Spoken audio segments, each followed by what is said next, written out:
Raïs M'Bolhi, a name that's really familiar with Africans, particularly Algerians. In my opinion, he is the most underrated goalkeeper in football, yet hardly anyone outside of Algeria knows who he is.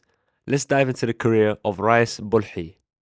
Quick heads up, I am unfortunately ill, so I do apologize if the sound of my voice is very unclear. That doesn't even make sense. If I do sound unclear, but anyways, on to Bulhi.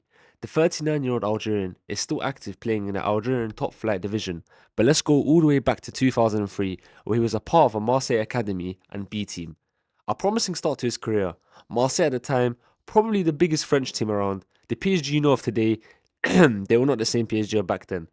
But he unfortunately never made a first team appearance and was released. During this time period, he was the France under 17's main goalkeeper and the under 18s, trying to make a name for himself in the rankings for the first team. Thankfully for Algerian fans, that never managed to happen.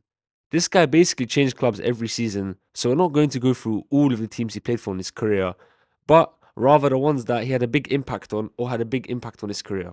In 2009, he made a move to Slavia Sofia, if I said that correct. He had an excellent season there, being named goalkeeper of the season, and the fans voted him as the best player of the season. Shortly after this season, during his summer break, he joined Manchester United. Yes, Manchester United, the one where they won a treble a couple seasons prior and had Cristiano Ronaldo and Ferguson, but only on a 2-day trial. He was unfortunately unsuccessful and didn't impress United enough, but Newcastle did put a £1 million bid in for him, and he also had a trial of West Ham during the summer, so he was catching Premier League clubs' eyes. But somehow, he never made the move to any of them. But he did get a loan move to CSK Sofia. He became the first choice keeper for the club, featuring in Europa League games as well, and it was also this season he managed to catch the eye of the Algerians first team, coach, and the rest is history. Now, his club level wasn't as brilliant as international level. The highest level he managed to play at was in Ligue 1 for Rennes, where he only actually featured once, so I don't even know if that counts, and he spent the rest of his career mainly in Saudi. I can't understand why no top clubs bought this guy in his prime, but let's get on to his international career. For Algeria, he managed to make the 23-man squad list for the 2010 World Cup. And he also managed to start the second game of the tournament against Giants England, where he impressed a lot of people, helping the nation keep a clean sheet in a game where they weren't really expected to do well. Algeria didn't manage to advance from the group stages, something that's occurring in their history at the time, but Bulhi was starting to make a name for himself in the Algerian national team and basically guaranteed himself a spot in the national team for the upcoming games in the future. He was a part of the 2013 AFCON squad and 2014 qualifiers.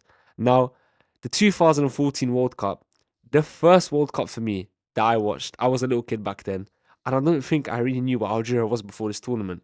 I only knew the so-called big boy countries like Portugal because of Ronaldo, Argentina because of Messi, Germany because of Müller, etc. You get what I mean. But after this tournament, I definitely knew who they were. What a side that was, can I mention?